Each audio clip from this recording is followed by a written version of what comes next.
भाई बहनों को झुमकी बहन का जोहार और साथ ही साथ गंदरू भाई की तरफ से किसान भाइयों को नमस्कार। कृषि दर्शन कार्यक्रम में आप सभी किसान भाई बहनों का स्वागत है। बिल्कुल। और झुमकी बहन, अभी हमारा समय हो चला है कि कृषि समाचार देखने का है ना। बिल्कुल। तो चलिए किसान भाइयों, आइए देखते हैं कृषि समाचार। नमस्कार, कृषि समाचार में आपका स्वागत है। मैं हूं पूनम। आइए देखते हैं आज कृषि समाचार में क्या है खास। सूकर पालन को बढ़ावा देने के लिए चलाई जा रही है सूकर विकास योजना। चीनी के उत्पाद शुल्क पर होगी प्रति किलो 1.5 रुपए की बढ़ोतरी। ब्रॉयलर चूजों को ठंड से बचाता है ब्रूडिंग। अब समाचार विस्तार से। पशुपालन विभाग झारखंड सरकार सूकर पालन व्यवसाय को बढ़ावा देने के लिए राज्य में सूकर विकास योजना चला रही है। इस योजना के तहत सूकर पालकों को एक मॉडल सूकर इकाई स्थापित करने के लिए 2 नर सूकर और TND नस्ल की 4 मादा सूकरी 50% अनुदान पर दिए जाते हैं। सूकर विकास योजना में एक इकाई की स्थापना लागत 27,500 रुपये है। इस राशि में 1 वर्ष का सूकरों का खाद्यान्न, दवा, टीका, औषधि और अन्य आवश्यक सामग्रियों सहित 1 वर्ष का इंश्योरेंस भी शामिल है। सूकर इकाई स्थापित करने के लिए सूकर पालकों को 2 नर सूकर और TND नस्ल की 4 मादा सूकरी 50% अनुदान पर प्रदान किया जाता है।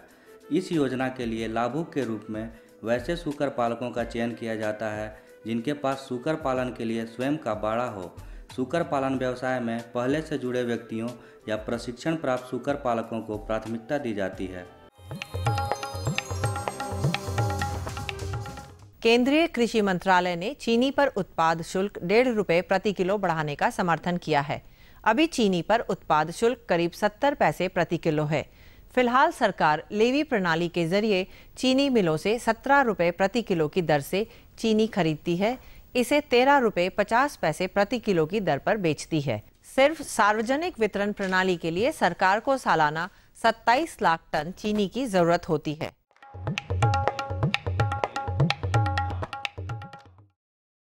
ब्रॉयलर मुर्गी पालन कर रहे मुर्गी पालक चूजों को ठंड से बचाने के लिए ब्रूडिंग करे। ब्रूडिंग वो तकनीक है जिसमें ठंड के मौसम में चूजों को आवश्यक गर्मी देने के लिए अलग से जरूरी तापमान उपलब्ध कराने की व्यवस्था की जाती है। ब्रॉयलर मुर्गी फार्म में चूजों के बेहतर पालन के लिए लगभग सारी सुविधाएं उपलब्ध कराने की व्यवस्था की जाती है, लेकिन वहां भी अन्य आवासों की तरह नाम मात्र का धूप पहुंचता है। यह स्थिति खासकर ठंड के मौसम में मुर्गियों के लिए परेशानी का सबब बन जाता है। ऐसे हालात में चूजों को ठंड से बचाने के लिए ब्रूडिंग का सहारा लिया जाता है। ब्रूडिंग के विषय में करना इसलिए ज़रूरी है क्योंकि आप देखते होंगे कि जो मुर्गी के चूजे आते हैं उनके पंख बहुत छोटे होते हैं और मुर्गियों के शरीर का तापमान 107 डिग्री फ़ारेनहाइट होता है, तो जिसकी वजह से उन्हें ठंड के से लगने की ज़्यादा संभावना होती है। तो 2 से 3 सप्ताह तक ब्रूडिंग करने की आवश्यकता है। जैसा कि बाहर का तापमान रहे उसी प्रकार से हम समय निर्धारित करते हैं।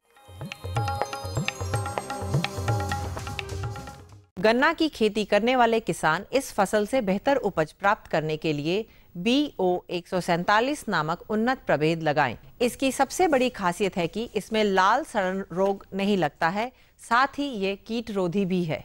खासकर झारखंड की मिट्टी और यहाँ के मौसम को ध्यान में रखते हुए बिरसा कृषि विश्वविद्यालय द्वारा गन्ना की एक उन्नत किस्म विकसित की गई। इस किस्म का नाम है BO 147। ये किस्म गन्ना फसल को लाल सड़न रोग और कीड़ों के प्रकोप से तो बचाती ही है, साथ ही गुणवत्तापूर्ण बेहतर उपज भी देती है। हमारे विश्वविद्यालय ने BO 147 किस्म विकसित की है, जो 12 महीने की फसल है। ये देखने में उजली है और इसके गुड़ इसका बहुत अच्छा होता है। इसमें सुक्रोज की मात्रा, मिठास की मात्रा बहुत ज़्यादा है। जो ब्रिक्स है वो 22% तक है। इसमें कोई कीड़े मकोड़े की समस्या नहीं होती है, इसमें बीमारी नहीं लगती। जो लाल सड़न रोग है गन्ने में, वो बहुत ही मुश्किल पैदा करता है, वो इसमें नहीं लगती है। खेतों की पहली जुताई के लिए सबसे कारगर साधन है मोल्ड बोर्ड हल।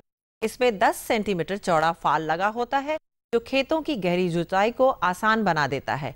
इसकी कार्य क्षमता 40 से 50 डेसिमल प्रतिदिन होती है। मोल्ड बोर्ड हल खेतों की पहली और गहरी जुताई के लिए उपयुक्त हल है। इसे बिरसा कृषि विश्वविद्यालय के कृषि अभियांत्रिकी विभाग द्वारा तैयार किया गया है। चूँकि ये हल गहरी जुताई करने में सक्षम है, इसलिए जब किसान इससे खेतों की पहली जुताई करते हैं तो खेतों की मिट्टी पलट जाती है और उसके साथ नीचे के छोटे छोटे कीट भी ऊपर आ जाते हैं और धूप की गर्मी से मर जाते हैं।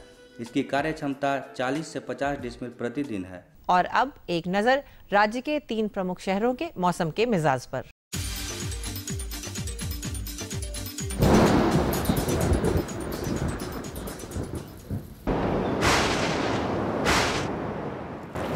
आज राज्य के 3 प्रमुख नगरों के अधिकतम और न्यूनतम तापमान कुछ इस तरह दर्ज किए गए।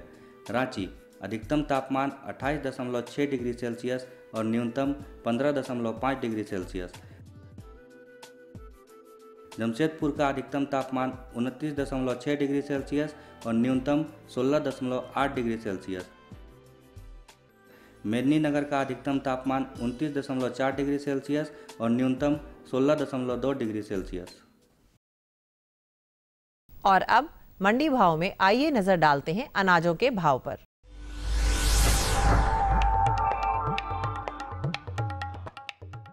आज कृषि उत्पाद बाजार समिति पंडरा रांची में विभिन्न खाद्यान्नों के थोक भाव कुछ इस प्रकार दर्ज किए गए।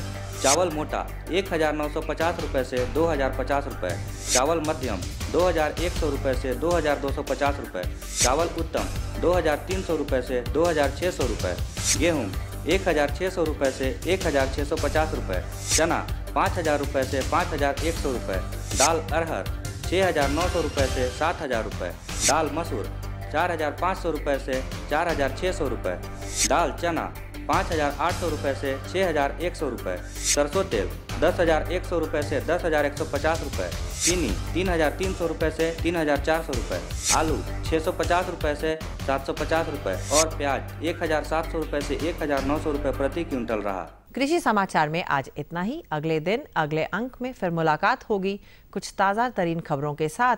तब तक के लिए दीजिए इजाजत। नमस्कार, जोहार। कृषि समाचार के अंतर्गत आपने जानकारी ली मंडी की भाव के बारे में, मौसम के मिजाज के बारे में और खेती बाड़ी के बारे में। तो अब विचार क्या है आपका? और अभी वक्त हो चला है किसान भाइयों एक छोटे से विराम का। तो इस विराम के बाद हम पुनः हाजिर होंगे। तब तक आप बने रहिए हमारे साथ। ये लो और बताओ। बस। अरे ये क्या भैया जी, बस इतनी सी रासायनिक खाद? किसानी छोड़ रहे हो क्या? किसानी नहीं, नादानी छोड़ रहे हैं। मिट्टी की जांच कराई है। अब तो लालाजी जितनी जरूरत है उतने ही उर्वरक खेत में डालेंगे। हाँ, किसान भाई आज ही अपने जिले की नजदीकी भूमि परीक्षण प्रयोगशाला में मिट्टी की जांच जरूर करवाएं और मिट्टी में पोषक तत्व, नमी व पौधे के विकास को देखते हुए केवल जरूरत के अनुसार ही पोषक तत्व डालें। और हाँ, मिट्टी में गंधक, जस्ता, बोरोन जैसे सूक्ष्म पोषक तत्वों का पता लगाना भी न भूलें। उर्वरक और जैविक खाद के सही उपयोग से भूमि का उपजाऊपन बनाए रखें, उत्पादकता बढ़ाएं, खर्चा घटाएं और बहुमूल्य विदेशी मुद्रा बचाने में भी सहयोग दें। और हाँ, धीमी गति से नाइट्रोजन उपलब्ध कराने वाले उर्वरकों जैसे नीम लेपित यूरिया को प्राथमिकता दें और यूरिया का पत्तों पर छिड़काव करें। अरे वाह, तू तो सचमुच समझदार हो गया रे। अधिक जानकारी के लिए संपर्क करें जिला कृषि अधिकारी या किसान कॉल सेंटर। अम्मा खाना दे दो ना। सबर कर गोलू, अभी दाल नहीं गली है। तू फिक्र ना कर गोलू की अम्मा, अब की बार अपनी दाल खूब गलेगी। क्या मतलब जी? अब की बार NFSM के तहत दाल की पैदावार को बढ़ाने के तरीकों को दिखाने के लिए देश में 1000 क्षेत्र चुने गए हैं, जिसमें हमारा इलाका भी आ गया है। पर इससे हमें क्या फायदा? हमें 5 एकड़ खेती के लिए खाद और कीटनाशक के अलावा बढ़िया बीजों की एक मिनी किट भी मिलेगी। इतनी दाल का करेंगे क्या जी? अरे भगवान, सरकार ने दलहन का समर्थन मूल्य भी खूब बढ़ा दिया है और इनकी खरीद का भी पूरा इंतजाम कर लिया है।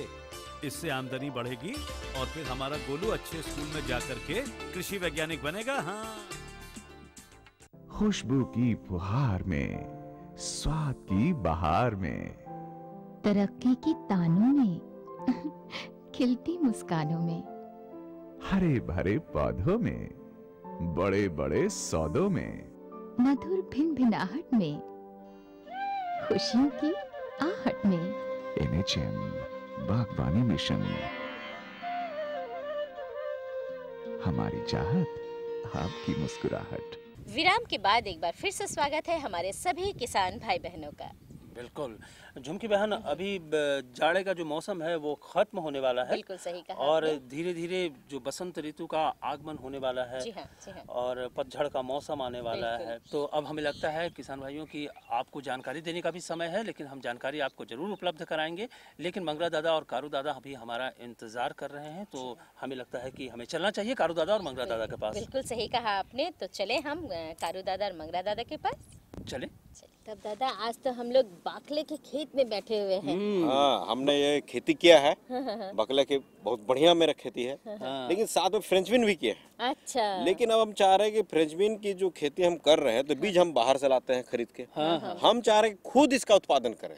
वाह, ये तो बहुत बढ़िया बात है। और हम किसान भाइयों से भी कहना चाहते हैं कि अगर आप किसी भी चीज़ की खेती कर रहे हैं तो आप उसका बीज का जो उत्पादन है आप स्वयं करें, तो आपको ज़्यादा लाभ मिलेगा। और जैसा कि कारू दादा ने फ्रेंच बीन लगाया है और वो बीज का अच्छे ढंग से उत्पादन करना चाहते हैं, तो उसके लिए हमें क्या करना चाहिए, यही ना दादा? हाँ, यही हम चाह रहे हैं। अगर आप लोगों के पास इसकी जानकारी है तो हमें भी बताएं और साथ साथ में हमारे किसान भाई को भी बताएं, ताकि हम लोग ये जान सके। जानने के बाद हम फ्रेंच बीन की जो बीज की कैसे उत्पादन किया है उसको जाने। बिल्कुल। तो चलिए हम एक ऐसे ही किसान से मिलवाने जा रहे हैं, जीत कुमार नाग। बिल्कुल, जीत कुमार नाग जी से मिलवाने जा रहे हैं, जो फ्रेंच बीन की खेती किए हैं और उसका बीज का जो उत्पादन है वो खुद कर रहे हैं। हाँ। कैसे कर रहे हैं, आइए देखते हैं। तो जीत कुमार नाग जी, हम आपसे सबसे तो ये जानना चाहते हैं कि ये जो आपने फ्रेंच बीन लगाई है, जो इसके बारे में आपको जानकारी कहाँ से प्राप्त हुई?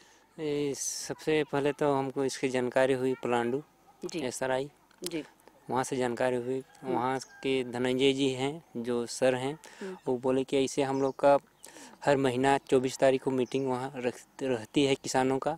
तो उसमें बोले कि आप लोग इस बार फ्रेंच बीन का बीज उत्पादन कीजिए, जिसमें आप लोग का मुनाफा अच्छा होगा और बाजार का भी झंझट नहीं होगा। कहे कि आप बीज उत्पादन कीजिएगा तो खुद का मैंने बीज उत्पादन कीजिएगा आप लोग को, तो हम ही लोग बीज उत्पादन को ले लेंगे। जी।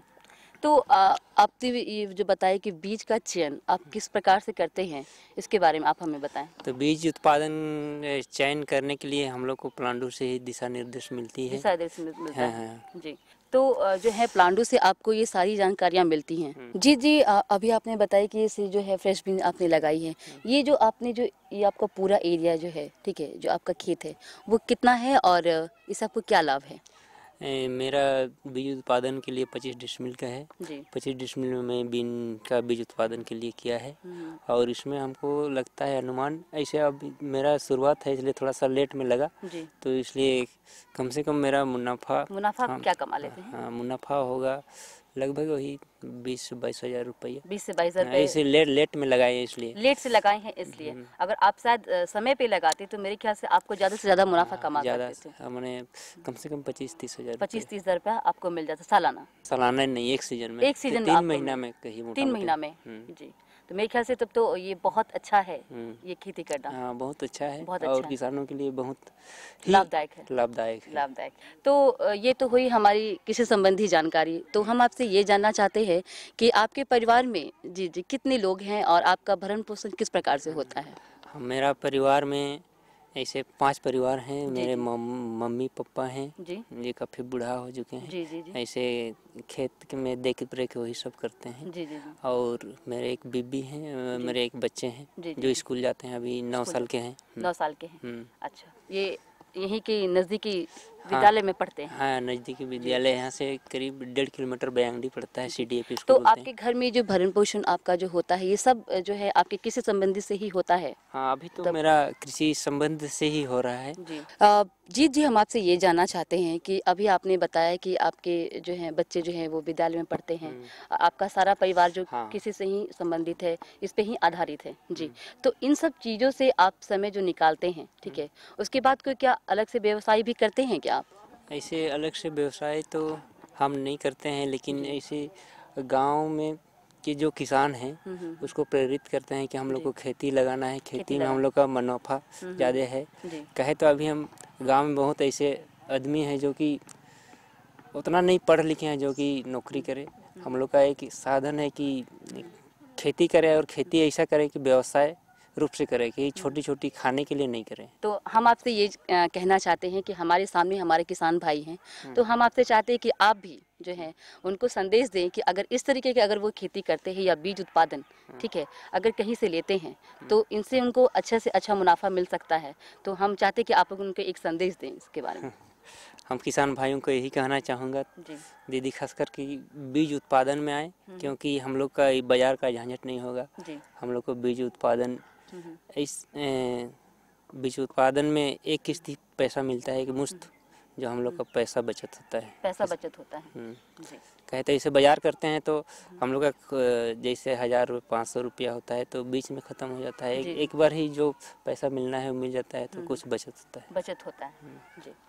किसान भाइयों, आपने देखा कि हरजीत जी ने कितनी अच्छी जानकारियाँ दी। उन्होंने ये भी बताया कि अगर आप बीज का उत्पादन करते हैं, बीज का चयन अच्छी तरीके से करते हैं, तो आप भी अच्छे से अच्छा और ज़्यादा से ज़्यादा मुनाफा कमा सकते हैं। तो आज के लिए इतना ही। अगले अंक में और महत्वपूर्ण जानकारियों के साथ आपके सामने फिर से उपस्थित होंगे। तब तक के लिए दीजिए इजाज़त। नमस्कार। कैसा ये रहा मैंने जो मेरे मन में जो आशंका था, चाहे मतलब मेरे अंदर में ये विचार उमड़ा था कि हम क्यों ना बीज अपने उत्पादन करें। इनका सारा ये देखने के बाद समझ में आया कि कैसे हम अपना बीज का उत्पादन करेंगे, कैसे उसका भंडारण करेंगे। अब मेरी जो बात थी, जो समस्या थी, वो सारा का सारा हल हो गया। और अब हमें लगता है कि मंगरा दादा कहीं ना कहीं हमारा इंतजार कर रहे हैं भाई, और हमें भी मंगरा दादा से मिले बगैर चैन नहीं आता है। अच्छा दादा, तो आप अपनी खेती बाड़ी में लगे रहिए, हम लोग चलते हैं मिलने के लिए हमारे मंगरा दादा से। ठीक, जोहार जोहार दादा। जोहार दादा। जोहार दादा। रामदाना में लगे हुए हैं। हाँ, तो रामदाना लगाए हैं तो थोड़ा देख रहे हैं कि कहीं कोई गड़बड़ी तो नहीं है। कोई बीमारी, रोग, कोई कीट पतंगा का प्रकोप तो नहीं हो गया। अरे दादा, आप इतना जागरूक किसान हैं, इतना बढ़िया खेती कर रहे हैं, और अभी आप रामदाना का बीज का एकदम मतलब उसका खेती कर रहे हैं। आप रामदाना का बीज को कैसे एकदम संरक्षित रखना है, कैसे क्या करना है, इस सब का आप जानकारी रखना चाह रहे हैं ना? हाँ, आप तो भगवान हो गए। अरे भगवान वाला बात नहीं है भाई, एकदम मेरा मन का बात को आप बता दिए। अब हम तो रामदाना का खेती किए हैं, लेकिन जानते हैं कभी कभी मन में ख्याल आता है ना कि इससे और उन्नत खेती करें, ज्यादा उत्पादन देने वाला हम रामदाना का बीज लगाएं, जो कि हम लोगों के पास में नहीं है।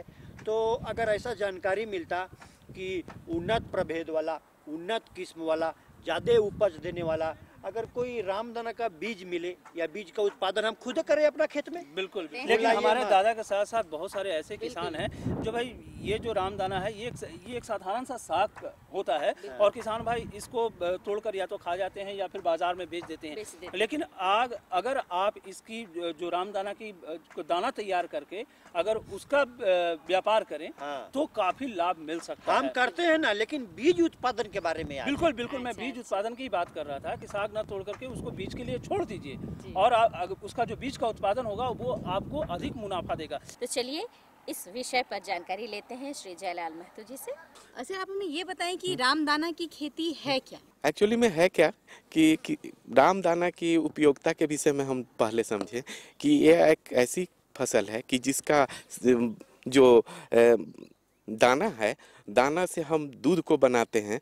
अन्य फसल जैसे कि सोयाबीन से भी दूध बनता है, वो दूध में कुछ मिथ्योनिन नामक जो है ये अमीनो एसिड कम होता है, जबकि और भी कोई मतलब हमारे इस रामदाना में ये होता है। इसलिए इसके से बना दूध को हम बच्चे के लिए रिकमेंड करते हैं। हालांकि हमारे यहाँ अभी झारखंड में नहीं उपलब्ध है दूध, लेकिन बाहर में ये है और प्रयोग में आता है। लोग बाहर में बच्चे के लिए रिकमेंड भी किए हैं।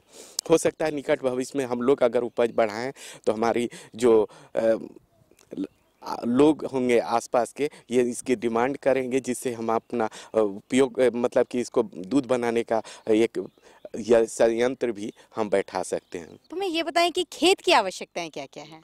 एक्चुअली में देखिए हमारे जो है अभी जो खेत की आवश्यकता है कि आप जो है खेत ऊंची ज़मीन पर लें हाँ, जो जिसमें कि पानी का जमाव नहीं हो, इसके लिए आप जो है 2-3 बार खेत को अच्छी तरह से जुताई कर दें। जुताई करने के बाद में उसमें जो है हमारे यहाँ देखते हैं कि अम्लीयता का भी प्रभाव है। अगर अम्लीयता का प्रभाव हो तो 3 क्विंटल चूना को प्रति हेक्टेयर के हिसाब से लाइन में दें। जब भी लाइन में हमारे यहाँ जो भी हम अभी बताएंगे, इसमें आप हमेशा याद रखें कि जब भी सोइंग करें तो लाइन में ही करें।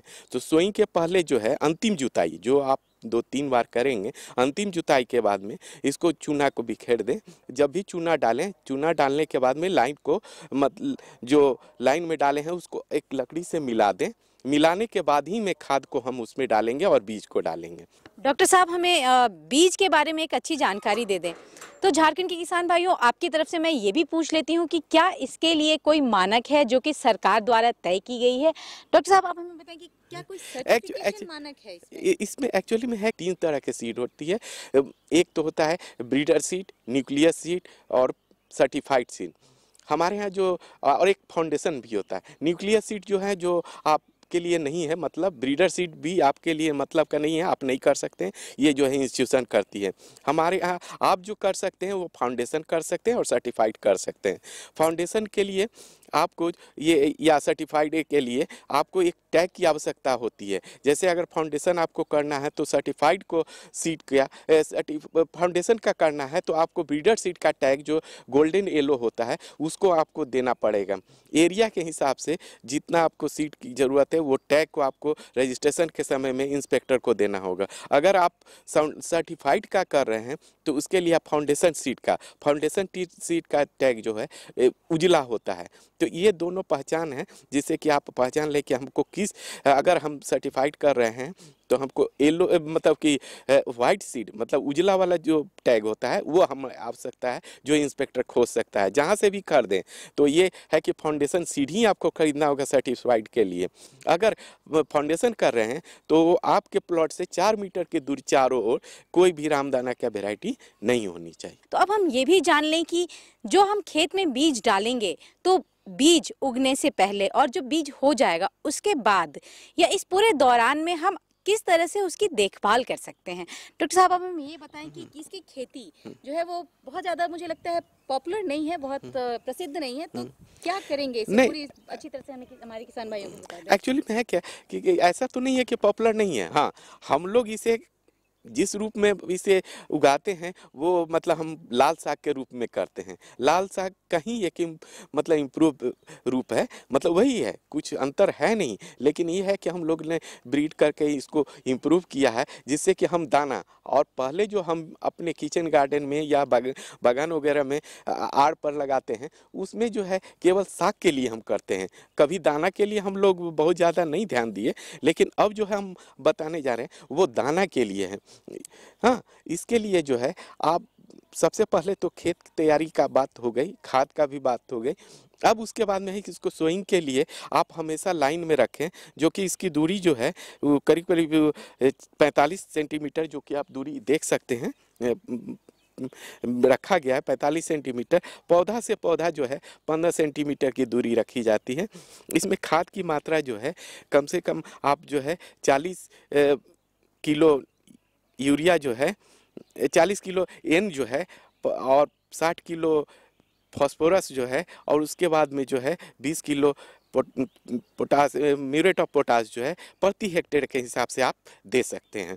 इससे जो है आपकी उपज बहुत अच्छा होगी।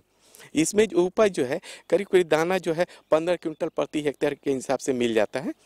और उसके बाद में है अगर हरा है बाद में भी हरा रह जाता है जो चारा के रूप में आप जानवर को खिला सकते हैं। किसान भाइयों, बीजों की देखभाल हम कैसे करेंगे ये भी हम जान लेते हैं डॉक्टर साहब से। डॉक्टर साहब, हमें ये बताएं कि बीज की देखभाल कैसे करेंगे, भंडारण कैसे हो? एक्चुअली में आप जब भी बीज का भंडारण करें तो आप 2 तरह से कर सकते हैं कि जो घर में रखना है तो उस घर को अगर बड़ी मात्रा में हो बीज तो उसको घर में रखना हो तो मालाथियन का 2% का स्प्रे जो है पूरे दीवार में आप कर दें।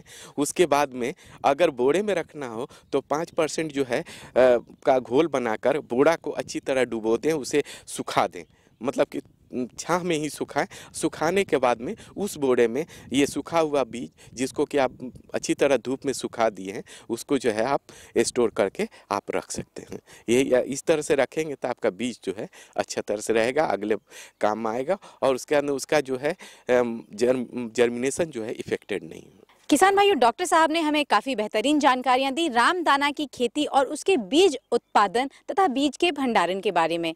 आशा करती हूं कि आप इस जानकारी से जरूर लाभ उठाएंगे। आप मुझे दीजिए इजाजत। नमस्कार। बहुत बहुत धन्यवाद आपका। नमस्कार। ये झुमकी बहन बहुत बढ़िया जानकारी दी है। तो गंदरू दादा आप जिसन बताए हैं ना जयलाल जी, उसने करेंगे हम। हाँ, और हम उम्मीद करते हैं कि हमारे किसान भाई भी उसने करेंगे। हाँ। तो चलिए किसान भाइयों, हम आपको जानकारी उपलब्ध कराते हैं। IMD पुणे से प्राप्त जो कृषि सलाह है जी, उसकी जानकारी हम अपनी लेते हैं। बिल्कुल। IMD पुणे से प्राप्त कृषि सलाह के अनुसार किसान भाई गर्मा बोदी की खेती मध्य मार्च तक कर सकते हैं। बोदी की बुआई से पहले खेत की जुताई कर गोबर की सड़ी खाद 5 टन प्रति हेक्टेयर की दर से खेत में मिलाएं।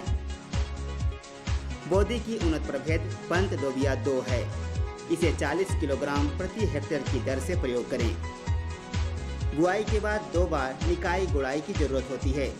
पहली निकाई गुड़ाई 20 दिनों के बाद और दूसरी 40 दिनों के बाद करनी चाहिए। IMD पुणे से जो प्राप्त कृषि जानकारी थी, कृषि से संबंधित जो जानकारी थी वो हमारे किसान भाइयों को मिल गई। और अब हम किसान भाइयों आपसे इजाज़त लेना चाहेंगे, लेकिन इजाज़त लेने से पहले हम आपको अपना पता ज़रूर बताना चाहेंगे ताकि आप अपना सुझाव, आपकी जो समस्या है वो हमें खतों के माध्यम से हम तक पहुँचा सकें। तो पता बता दीजिए फटाफट। बिल्कुल, हमारा पता नोट कीजिए। हमारा पता है कार्यक्रम कृषि दर्शन, कृषि प्रकोष्ठ, द्वारा केंद्र निदेशक, दूरदर्शन केंद्र, रातू रोड, रांची। पिन संख्या 834001। तो आप सुखी रहिए, समृद्ध रहिए। तो किसान भाइयों, इसी के साथ हम सबों को दीजिए इजाजत। नमस्कार।